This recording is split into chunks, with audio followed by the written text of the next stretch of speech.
이렇게 인사하고 예배 시작했으면 좋겠습니다. 봄이 왔습니다. 네. 우리 이제 신학기 앞두고 교육자 이제 준비를 위해서 이렇게 리트리트를 하고 왔는데요.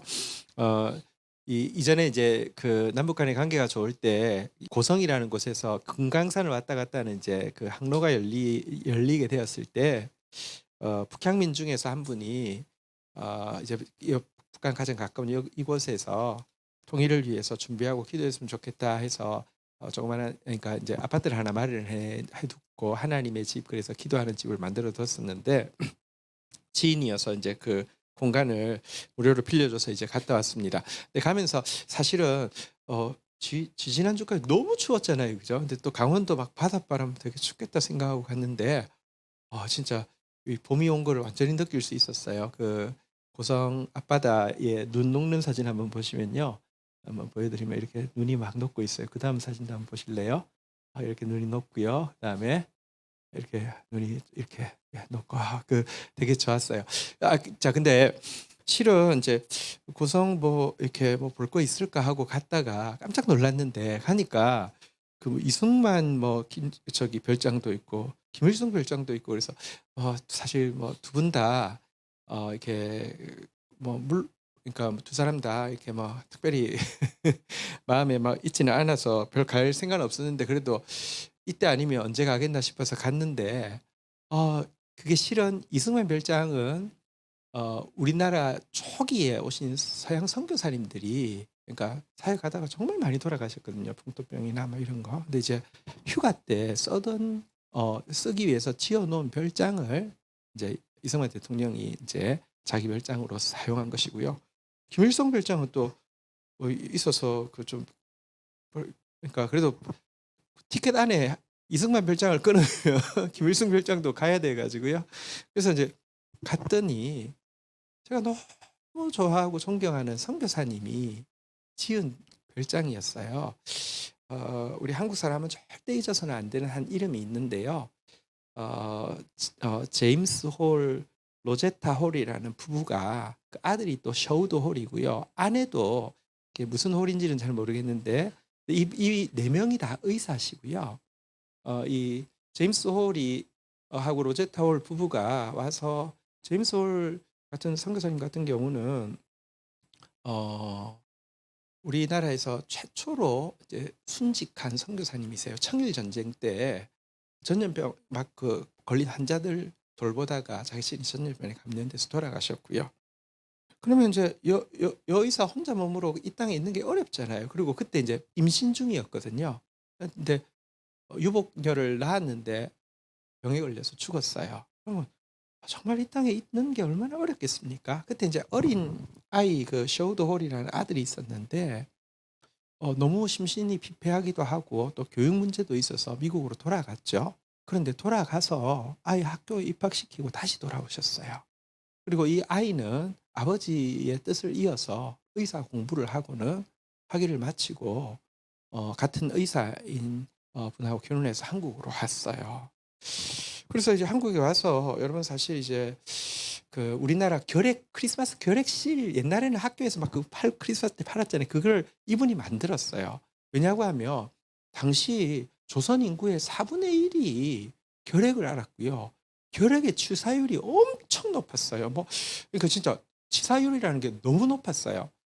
제가 제 기억으로는 너무 높았는데 혹시 또 오류가 될까 봐서 모르겠지만 어쨌든 최소한 20% 30%가 치사율이었어요. 이거를 고치지 않으면 못 하는데 당시는 결핵은 무슨 귀신병인가 이래 가지고 사람들이 이거 자체를 터무시하고 싫어하니까 이게 보세요. 이렇게 치료가 안 되잖아요. 그죠? 또 기금도 엄청 많이 필요하는 게 왜냐하면 이게 낫는데 오래 걸리잖아요. 그죠? 그래서 기금도 마련하고 인식도 전환하기 위해서 크리스마스 시를 이 셔우드 홀 이렇게 박사가 기한해 가지고 만들어진 것이고요. 그러다가 여러분 사실 국내 사역이 얼마나 힘들어요. 근데 이제 여기다가 별장 지금 저 모습 저 건물이 어쨌든 그 셔우드 홀 박사가 이제 별장을 짓게 되었는데 별장을 짓는 과정도 그 이제 아주 유명한 독일인 건축가가 있었는데 이분이 2차 대전이 일어나고 히틀러에게 찬동하지 않고 그런 분들은 사실은 도리어 독일에 살기가 되게 어려웠거든요. 그래서 망명을 했어요.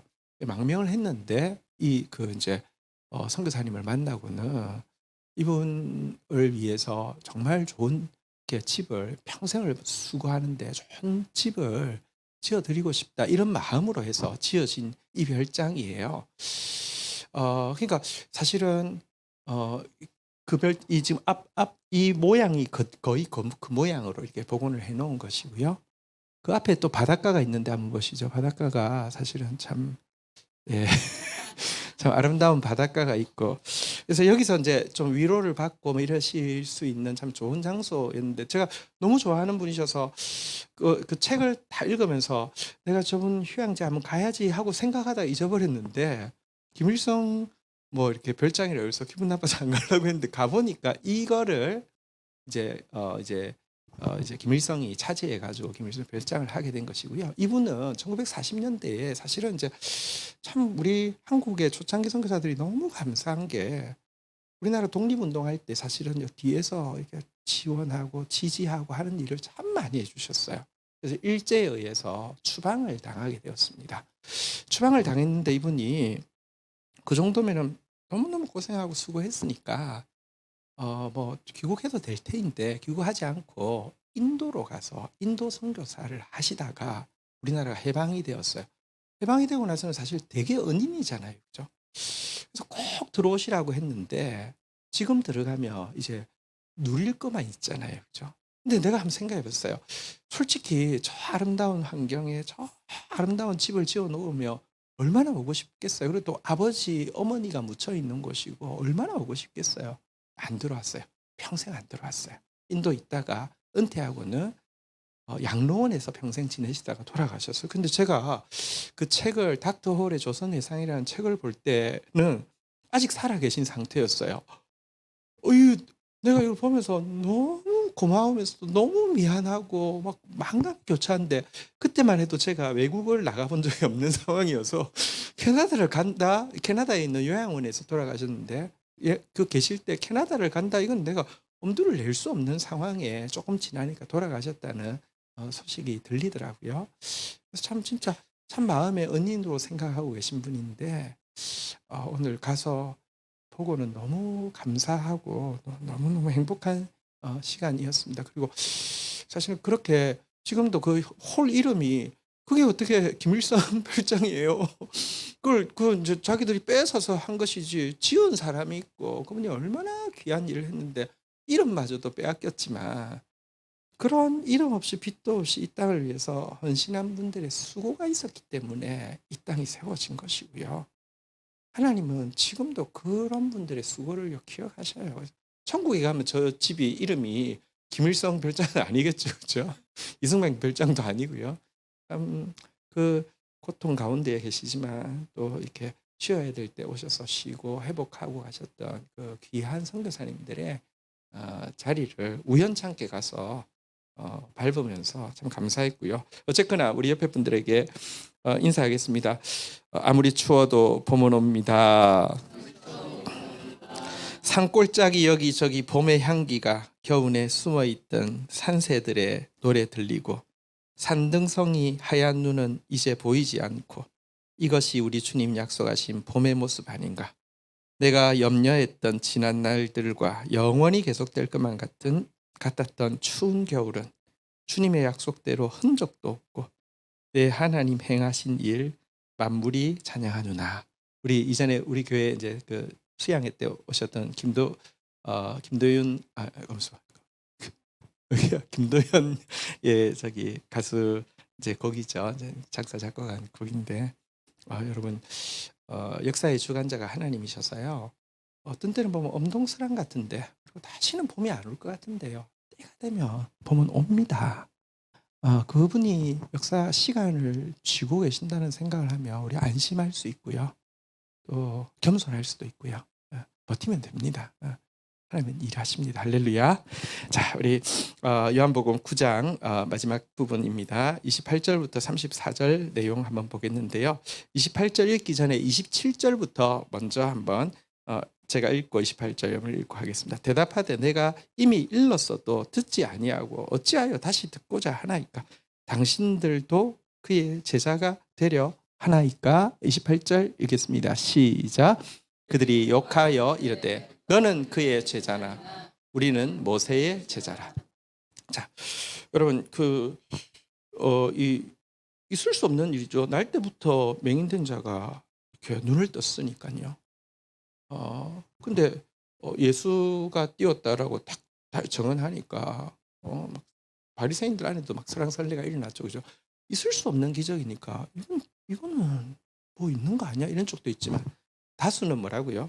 안식일을 범했다는 것이죠. 그러니까 침을 약으로 썼으니 안식일을 범했고 이 진흙을 이렇게 손으로 비볐으니 노동을 했으니 안식일을 범했다는 거죠. 그러니까 안식일을 범했으니까 이건 메시아일 수가 없다라고 단죄를 하는데 이 사람이 너는 그를 누구라고 생각하느냐라고 물었을 때 선지자입니다라고 답하면서 죄인입니다. 뭐 저 사람이 나를 이렇게 나는 원치 않은데 그거 깼습니다. 38년 된 병자처럼 반응을 안 하니까 부모한테 이제 무식한 사람 그러니까 아주 미성숙한 사람 취급하고 부모한테 물었는데 부모는 눈치가 있으니까 공을 다시 돌려서 오니까 이렇게 진실을 이야기하는 사람은 당당하고 짧은데요. 거짓을 진실로 바꾸려고 하면 7배나 수고가 되거든요. 자꾸 했던 말 또 하고 했던 말 또 하니까 한 말이 27절에 보면 한번 따라하겠습니다. 당신들도 그들의 제자가 되려 하나이까. 자, 근데 여기서 한번 보면 여기 도자라가 있잖아요, 그죠? 이 말은 무슨 말입니까? 자기는 제자가 되겠다라고 결정한 거예요. 무슨 말인지 보십시오. 지금 이분은 아직 예수님 얼굴은 못 봤어요. 예수님인 줄은 알았어요. 자기 보고 실로암에 가서 씻으라고 한 사람이. 근데 실로암에서 눈 뜨고 나서는 예수님을 아직 못 봤어요. 하지만 이미 그가 하셨던 말씀, 그 말씀대로 이루어진 일들을 보면서 그가 메시아라고 생각하고 있고 그의 제자가 되기로 결정을 한 상태였어요. 근데 여기서 그가 제자가 되기로 결정했는데 여기서 제자는 지금 예수님이 누군지도 잘 모르잖아요, 그죠? 근데 그가 제자가 되기로 결정한 것은 자꾸 저들은 예수를 막 이렇게 그는 죄인이다라고 이야기하고요. 그는 막 이렇게 이야기하지만 지금 그는 자기에게 일어난 일 앞에서 정직하게 반응하니까 이것은 선지자이거나 나중에는 이제 너가 인자를 믿느냐, 그러니까 인자는 메시아라는 뜻인데요. 그러니까 예수님이 직접 물어보셨죠. 근데 저는 메시아이거나 하면서 그가 제자가 되기로 결정했는데, 여러분 기독교 제자라는 단어를 참 잘 쓰는데 어떤 의미에서 제자 훈련을 하고 또 제자가 못 될 수 있습니다. 제자는요, 한번 따라하겠습니다. 진실의 제자. 우리가 제자가 된다는 것은요, 진실의 제자가 되겠다고 결단하는 것입니다. 지금 이 막 논란 가운데서 자기는 진실의 편에 서겠다. 이게 나도 제자가 되겠다라는 결정입니다. 그리고 진리를 위해서 용감하게 대가 지불을 하기로 결정하는 것이 제자입니다. 제자는 입으로 되는 게 아니라 대가 지불을 해야 되는데 무엇을 위한 대가 지불이냐? 꼭 기억하세요. 기독교인은 제자라고 할 때는 앞에다가 뭘 붙이세요. 진실의 제자. 나는 진실의 제자이다. 또 제자는 대가 지불이 필요합니다. 진실을 위해서라고 하면 대가를 지불하겠다. 이 사람은 결국은 출교당합니다. 출교란 정말 산송장이 되는 것입니다. 근데 출교당하면서까지 진실의 제자가 되려고 했습니다. 여러분, 진실의 제자가 많으면요, 이 세상은요, 여러분, 이 소금이 있고 빛이 있는 것입니다. 기독교인이 다 진실의 제자가 되면 이 세상은요, 진짜 희망이 있습니다. 오늘 기독교인들이 많은데 진실의 제자가 없기 때문에, 진실을 위해서 대가 지불하는 사람이 없기 때문에 세상이 어두운 것입니다. 자, 에어컨 좀 꺼주시고요. 자, 그러자 28절에 보면요, 그들이 화를 내면서 이야기하죠. 욕을 하면서 너는 그의 제자나 우리는 모세의 제자다, 이렇게 이야기를 하고 있습니다. 맞습니까? 그들 모세의 제자입니까? 아닙니다. 여러분, 율법, 모세의 율법의 핵심이 뭔가요? 지금 약을 썼네. 지금 노동을 했네. 넌 아웃. 여러분, 진짜 표피적인 것만 보잖아요. 당시 유대인들이 하고 있었던 일에 대해서 성경은 이런 이렇게 경고를 하고 있는데요. 여러분, 마태복음 23장 23절 보시죠. 예수님이 이러셨잖아요. 하이슬진저 외식하는 바리새인들과 서기관들이요, 너희가 박하와 해양과 근처의 11조는 들이되. 그러니까 집 그 담벼락에서 자라는 조그마한 그 식물입니다. 씨를 뿌린 것도 아닌데 박하 해양 근처가 하면 알갱이 새 가지고요 11조 드린다는 거예요. 훌륭하죠. 건건하죠. 좋죠. 그런데 율법에 더 중한 바 한번 따라하겠습니다. 정의와 긍휼과, 여기 믿음은 믿음도 되고요, 진실도 됩니다. 이게 피스티스라는 단어는요. 그래서 그냥 여기서는 진실이라고 번역하겠습니다. 진실은 버렸도다. 주님 말씀하십니다. 외형이 필요 없다는 것이 아닙니다. 이것도 행하고 저것도 버리지 말라고 했는데요.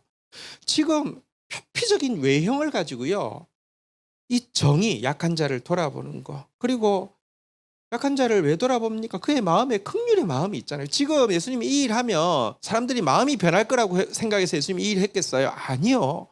그 날 때부터 맹인된 자를 긍휼히 여기는 마음 때문에 이 일을 하신 거잖아요. 그죠? 그리고 진실. 근데 그들에게는요, 정의도 없고 긍휼도 없고 진실도 없었습니다. 근데 어떻게 모세의 제자냐고요? 오늘날 기독교인들이 믿습니다, 믿습니다 하는데요, 정의도 업신여기고 긍휼의 마음도 없고 진실의 편도 아니면 모세의 제자 아닙니다.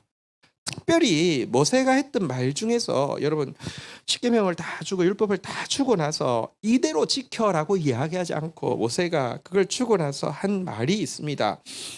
신명기 18장 15절 한번 볼까요? 율법을 다 주고 나서 한번 같이 읽겠습니다. 시작. 내 하나님 여호와께서 너희 가운데 내 형제 중에서 너를 위하여 나와 같은 선지자 하나를 일으키시리니 너희는 그의 말을 들을지어다. 율법을 다 주고 나서, 이게 완결편이니까 1.1획도 더하지 말라고 이야기하지 않고 율법을 주고 나서 너희를 위해서 나와 같은 선지자를 너희 형제 중에서 하나를 세울 것인데 너희는 그분의 말을 들어야 된다라고 이야기했습니다. 왜냐하면 율법은 완성이 아니고요, 이 율법을 완성시킬 분이 오실 것을 예언합니다. 그러면서 시간 관계상 좀 점프를 하면 19절에 보면요, 한번 같이 읽겠습니다. 시작. 누구든지 내 이름으로 전하는 내 말을 듣지 아니하는 자는 내게 벌을 받을 것이요. 그러니까 그 선지자가 모세의 이름으로, 율법의 이름으로 전하는 그 선지자가 풀어주는 그 율법의 정신, 율법의 본질을 듣지 아니하는 자는 내게 벌을, 모세인 내가 벌을 줄 것이다 라고 이야기하는 것인데, 예수님이 그런 말씀하셨어요. 너희를 고발할 자는 내가 아니고 모세니라 라고 이야기했는데, 모세가 워낙에 다른 선지자 올 건데 그의 말을 들으라고 했는데 안 들으면 모세가 벌한다고 했어요.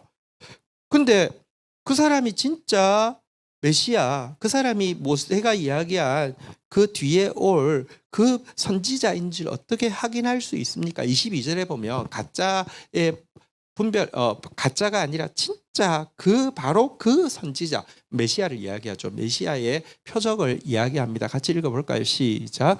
만일 선지자가 있어 여호와의 이름으로 말한 일에 증언도 없고 성취함도 없으면 이는 여호와께서 말씀하신 것이 아니요 그 선지자가 제 마음대로 한 말이니 너는 그를 두려워하지 말지니라. 그래서 가짜는 표시가 난다는 것입니다. 그런데 보십시오. 예수님은요, 여호와의 이름으로 말한 일에 증언도 성취함도, 율법의 메시아 예언이라고 예언된 것들 중에 하나도 빠짐없이 이루어졌고요. 그 중에 특별히 중요한 게 날 때부터 맹인된 자가 눈을 뜰 것이라는 것입니다. 그러니까 이런 표적이 있음에도 불구하고 받아들이지 않는다는 것은요, 그가 모세의 제자가 아니라는 증거 아닙니까? 근데 어쨌든 그들은 이렇게 막 큰 소리로 이렇게 저주를 하면서요. 29절 한번 보도록 하겠습니다. 같이 읽겠습니다. 시작. 하나님이 모세에게는 말씀하신 줄을 우리가 알거니와 이 사람은 어디서 왔는지 알지 못합니다. 그러니까 모세의 율법은 확실히 하나님께로 말미암은 것이지만 이 작자는 어디서 왔는지 알지 못한다고 하면서 모욕을 하고 있습니다. 오늘도 참 무서운 게요. 율법 말씀하면서 예수님에 대해서요 모욕하고 이렇게 저주하고 배척할 기독교인들 되게 많습니다. 진실의 제자가 되지 않으면 앞에서 나왔던 대로 한번 다시 따라하겠습니다. 정의, 긍휼, 진실. 여러분 이 제자가 되지 않으면요. 여러분 기독교의 이름으로 예수 죽이는 일, 진리를 멸절하는 일을 할 수 있다는 것을 바리새인들은 잘 보여주고 있죠. 자, 그러자 이 사람은 진짜 진실의 제자입니다. 물러서지 않습니다. 진실을 위해서 여러분 지금 담대하게 이렇게 반문합니다. 30절 한번 볼까요? 그 사람이 대답하여 이르되 이상하다. 이 사람이 내 눈을 뜨게 하였을 때 당신들은 그가 어디서 왔는지 알지 못하는도다. 31절 그러면서 답을 이야기합니다. 읽겠습니다. 시작. 하나님이 죄인의 말은 듣지 아니하시고 경건하여 그의 뜻대로 행하는 자의 말은 들으시는 줄 우리가 아나이다. 왜 모른다고 하지? 이 사람 어디서 굴러먹다 온 작자인지 모르겠어 했던 말에 이야기합니다. 왜 모르죠? 성경에 보면 하나님은 경건하고 그의 뜻대로 행하는 자의 기도를 들으신다고 이야기하셨는데 지금 당신들이 이야기하지만 내가 과거에는 눈을 뜨지 못했다는 것과 지금 뜬다는 거 이거 진실입니다 라고 증언하면서 그런데 그렇다고 하면 그를 죄인이라고요? 그가 어디서 온 줄 모른다고요? 그는 경건하고 그는 선지자입니다 라고 그는 이야기를 하고 있는 것입니다. 여러분 보십시오. 진실의 제자로서 진실에 대해서 증언할 때 얼마나 담대하게 증언하고 있습니까? 그러자 이렇게 이 바리새인들이 자 우리 저기 다시 이어서 이렇게 이야기하고 있습니다. 32절 33절도 이어지는 그의 고백입니다. 제가 32절 읽겠습니다. 창세 이후로 맹인으로 난 자의 눈을 뜨게 하였다 함을 듣지 못하였으니 33절 읽겠습니다. 시작.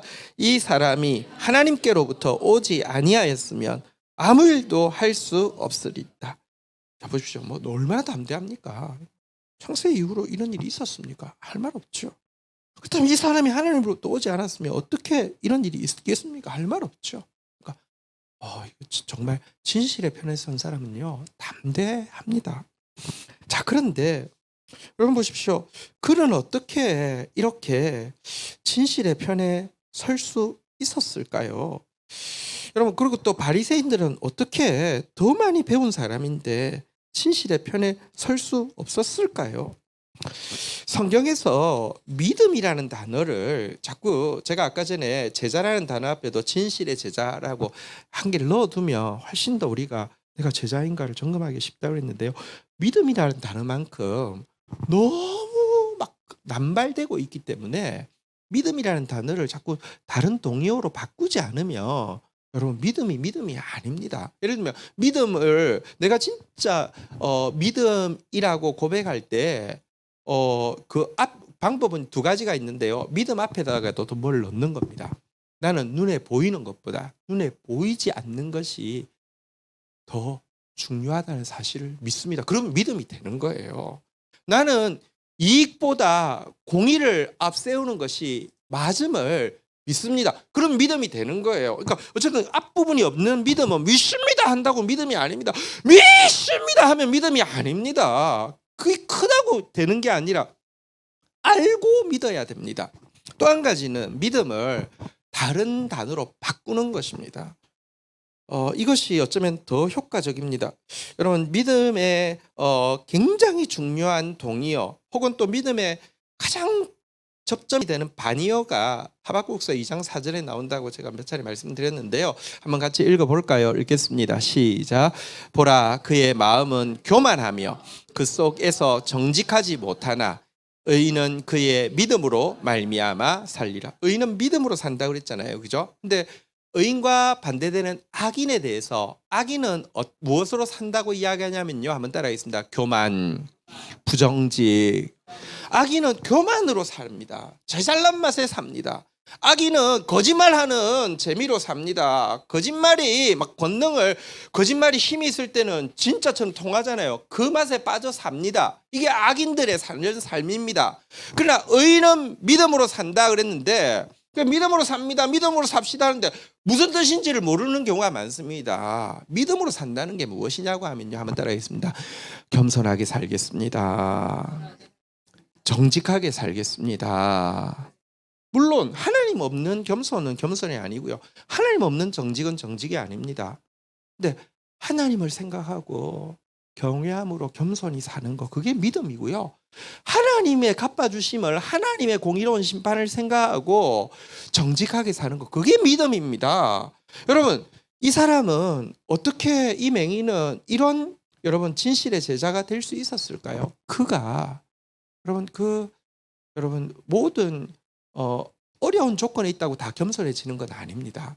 어려워서 마음속에 보상 심리로 더 교만해질 수도 있습니다. 근데 이 사람은요, 그 어려운 시간들을 통해서 하나님 앞에 겸손해진 것 같습니다. 그리고 이 사람은 진짜 정직을 붙잡은 것 같습니다. 그러니까 겸손하고 정직한 사람이어서 그는 진실의 제자가 될 수 있었고 겸손함과 정직함이 있기 때문에 이와 같은 담대함을 가질 수 있었던 것입니다. 그러나 34절 한번 보십시오. 교만함과 부정직이 있는 이들은 이 사실은 트집 잡을 것 없는 이 사람의 간증에 대해서 어떻게 반응하고 어떻게 처단하고 있습니까? 자, 처단을 했습니다. 34절 그들의 처단을 한번 보실까요? 같이 한번 읽도록 하겠습니다. 시작. 그들이 대답하여 이르되 내가 온전히 제 가운데서 나서 우리를 가르치느냐 하고 이에 쫓아내어 보내니라. 여기 한번 보십시오. 두 가지로 이 사람을 공격하는데요. 한번 따라했습니다. 네가 온전히 제 가운데서 나서 첫 번째입니다.